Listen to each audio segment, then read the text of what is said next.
We're going to talk about 5 different reasons why we see home inspections fail. So one of the big things that we see are foundation issues. I had a house once where the foundation was literally caving into the house. Ultimately, the seller decided to get an engineer and the wall was replaced, but that was a serious issue and not one that buyers would or should take on. Termites will turn your house's wood into wouldn't.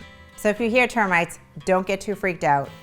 Have a termite inspector come in, take a look at what's going on. Unfortunately, it's common. So it's something that can be treated and fixed, but if it is left too long, then you might want to look at a different house. Electrical issues, shocking. Electrical issues can be scary because they can be a fire hazard. So things like old knob and tube wiring, ungrounded outlets, aluminum wiring, all sort of common, but also very expensive. So depending on the issue and depending what needs to be done, it's something that can be too big to take on and you might decide to walk away from the house. Thunder safer. Yes, exactly. Buy a house with thunder. Asbestos is scary. Everybody knows it causes cancer. It's in a lot of homes. It's not uncommon, but the question you're trying to find out is how much is there?